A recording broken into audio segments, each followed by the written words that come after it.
Hello students, आप लोगों का स्टडी पॉइंट 369 में बहुत ज़्यादा स्वागत है। अगर आप लोगों को मेरी ये वीडियो पसंद आए तो इसे लाइक, कमेंट और सब्सक्राइब जरूर करें। तो आज हम सीखेंगे पार्ट नंबर 1 परिमेय संख्या की, जिसमें पहला दिया कि रिक्त स्थानों की पूर्ति करके प्रत्येक कथन को सत्य बनाइए। तो सबसे पहला क्या है कि 1, 2, 3, 4 अनंत यह खाली जगह संख्याओं का समुच्चय है। मतलब कि जो भी संख्या 1 से स्टार्ट होती है और जो भी अनंत तक संख्या होती है, ऐसी संख्या को हम क्या कहते हैं? तो ऐसी संख्या को हम प्राकृतिक संख्या कहते हैं। तो यहाँ पे आ जाएगा प्राकृतिक संख्या। ठीक है। नेक्स्ट दूसरा, 0 से लेकर अनंत तक की संख्या को हम क्या कहेंगे? तो ऐसी संख्या को हम पूर्ण संख्या कहेंगे। ठीक है। अब होता है थर्ड, किसने क्या बोला कि खाली जगह संख्याओं को गणन की संख्याएं भी कहते हैं, तो वो प्राकृतिक संख्या को कहते हैं। फोर्थ, खाली जगह यह पूर्ण संख्या है परंतु प्राकृतिक संख्या नहीं। यानी पूर्ण संख्या वो कौन सी? 0, लेकिन क्या प्राकृतिक संख्या में 0 है? नहीं है, तो इसका आंसर आ जाएगा 0 आ जाएगा। अब करेंगे पांचवा, -1 तथा 2 के बीच में खाली जगह परिमेय संख्या है, तो वो असंख्य संख्या होती है, यानी अनगिनत होती है। अब करेंगे अपना छठा, 1, 2/5 को संख्या रेखा को दर्शाने के लिए 1 तथा 2 के बीच में खाली जगह समान भाग करने पड़ेंगे। तो ऐसे हमको 5 से समान भाग करने पड़े। कितने? 5। सातवां, -6/7 का योज्य प्रतिलोम संख्या, तो वो कितना होगा? 6/7। इसमें अगर कोई भी संख्या अगर माइनस में होगी तो वो संख्या हो जाएगी प्लस में, यदि वो संख्या प्लस में होगी तो उसका हो जाएगा माइनस में। इसको हम बोलते हैं प्रतिलोम संख्या कहते हैं। अब इसका नेक्स्ट, इसने क्या बोला कि व्युत्क्रम संख्या करनी है, तो -3/4 है। ओके, तो मतलब कि ये संख्या का उल्टा हो जाएगा, लेकिन चिन्ह वो का वही रहेगा। तो यहाँ हम लिखेंगे 4/3 और माइनस में आ जाएगा, तो ये हो गया इसका व्युत्क्रम।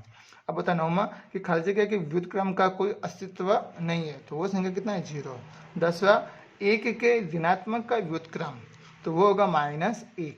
अब यहाँ पे लिखा है कि परस्पर दो ऋणात्मक परिमेय संख्याओं का योग वो 0 होता है। फिर और आपस में दो व्युत्क्रम परिमेय संख्याओं का गुणन वो 1 होता है। फिर ये खाली जगह तथा खाली जगह का व्युत्क्रम भी वही संख्या होगा, तो वो 1 होता है और -1। फिर इसने बोला है हर 5 और अंश में -3 हो तो वह परिमेय संख्या कौन सी होगी? तो -3/5। नेक्स्ट, इसमें लिखा है कि गुणात्मक तत्समक संख्या खाली जगह है, तो वो 1 होती है और योज्य तत्समक संख्या वो 0 होती है। फिर जिन दो संख्याओं का गुणनफल 1 हो तो ऐसी संख्याएं परस्पर वो व्यस्त होती है, मतलब कि व्युत्क्रम होती है, व्युत्क्रम। ठीक है। और नेक्स्ट इसने बोला कि ऐसी दो संख्या जिनका योगफल 0 हो तो ऐसी संख्या को हम बोलते हैं विरोधी, यानी प्रतिलोम संख्या कहते हैं। प्रतिलोम, सॉरी यहाँ हम लिखेंगे प्रतिलोम, तो यहाँ हम लिखेंगे ऋणात्मक। ठीक है। नेक्स्ट आता है नौवां कि 3/11 प्लस में ऐसे क्या जोड़ेंगे ताकि उसका 0 आ जाए? तो देखो यहाँ पे प्लस है तो यहाँ हम लिखेंगे -3/11। यहाँ पे -4/5 है तो यहाँ पे 1 आ रहा है, तो यहाँ पे माइनस था तो इसका प्लस था, तो यहाँ पे माइनस, यहाँ पे क्या हो जाएगा? प्लस हो जाएगा। नहीं बच्चे, यहाँ पे होगा 5/4 हो जाएगा, क्योंकि यहाँ पे गुणा है और जोड़ होता हम वो का वही लिखते हैं, बट यहाँ पे गुणा है तो 5 से 5 जाएगा। ठीक है, और 4 से 4 जाएगा, और यहाँ बोला है माइनस, तो यहाँ पे भी क्या आ जाएगा? माइनस, क्योंकि माइनस माइनस क्या हो जाएगा? प्लस हो जाएगा। तो ये अपना सॉल्यूशन हो गया। अब करते हैं अपने अगला, दूसरा कि -3/4 यह संख्या कैसी है? तो यह संख्या कैसी? परिमेय संख्या होती है। ठीक है। और 2.5 यह संख्या कैसी? तो यह भी परिमेय संख्या है, तो यह हम लिखेंगे परिमेय संख्या। नेक्स्ट, इससे मतलब यह -2 1/2 की तुलना में छोटी संख्या क्या है? तो इसका हो जाएगा -5 1/2।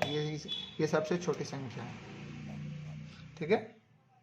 तो अब हम करते हैं चौथा, तो -3 1/3 और -1 1/3 के बीच में कितनी परिमेय संख्या होती है? तो ऐसी तो अपरिमित होता है, बहुत सारी संख्या मिल जाएगी। अब देखो, अगर आपने देखा जाए तो 1 और 2 के बीच में भी अपने को बहुत सारी संख्या मिल सकती है अगर हम देखना चाहे तो। ठीक है। अब कहते हैं अपने पांचवा, तो ये पांचवे में हम लिखेंगे ऋण, यानी कि ये ऋणात्मक होगा, ऋणात्मक। ठीक है। अब छठा, तो -2 1/4 की व्युत्क्रम संख्या, तो वो कौन सी व्युत्क्रम संख्या? मैंने अभी आप लोग को आगे बताया, तो इसका हो जाएगा -4/9 होगा। अब आप लोगों के मन में थोड़ा डाउट होगा कि ये 9 कैसा है? तो देखो, ये 4 का गुणा 2 के साथ करेंगे तो ये हो जाएगा 8, 8 और 1 कितना हो जाएगा? 9, तो यहाँ पे आ जाएगा 9, इसका उल्टा हो गया। अब हम देखेंगे कि 0.6 को p/q के रूप में हर जगह लिख सकते हैं, तो वो आ जाएगा 6/10। नेक्स्ट 0 को p/q के रूप में हर जगह लिख सकते हैं, तो वो आ जाएगा 0/1। ठीक है।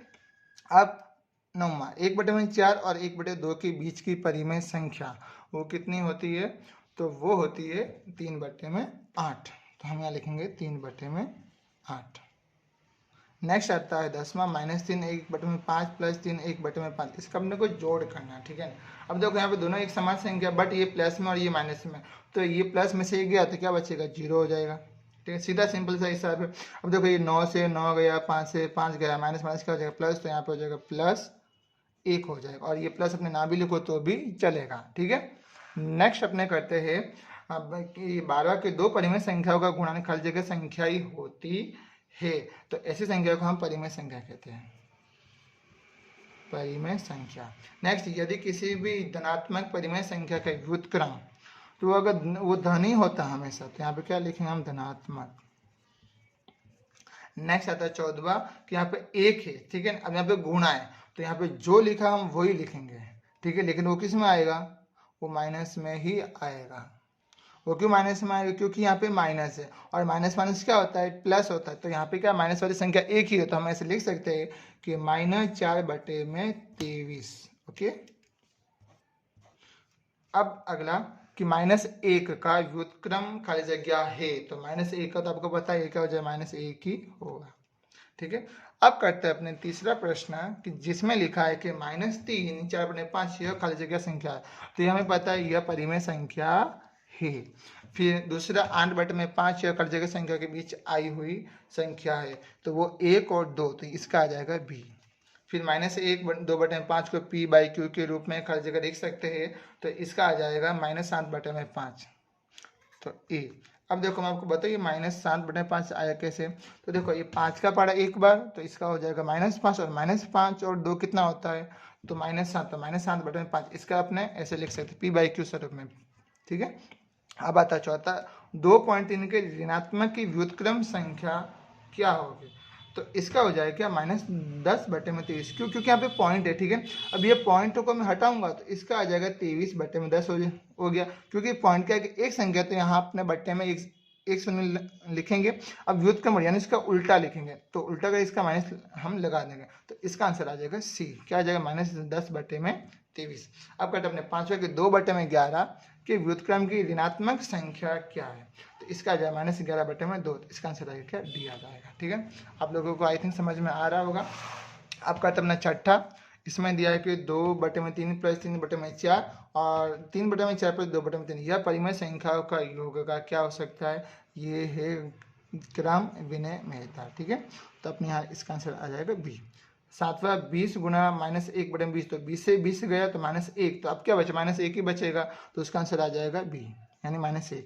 अब 2/9 और हर जगह प्लस पर व्युत्क्रम संख्या है, तो इसका आ जाएगा 9/2, तो इसका आंसर हुआ ए। अब कहते हैं 9वां 1 -3/4, तो देखो 1 का माइनस इसमें से तभी होगा जब इसके बटे में भी 4 होगा। अगर मैं यहाँ से 4 से गुणा करूँ, तो यहाँ पे होगा 4, बटे में होगा 4, तो 4 में से 3 गया तो 1 बचा, 1/4, इसका आंसर आ जाएगा डी। तो इसका मैं लिखूंगा डी। ओके, आया समझ में। नेक्स्ट अब कहते हैं अपने 10वां, ये प्लस है, ये माइनस है।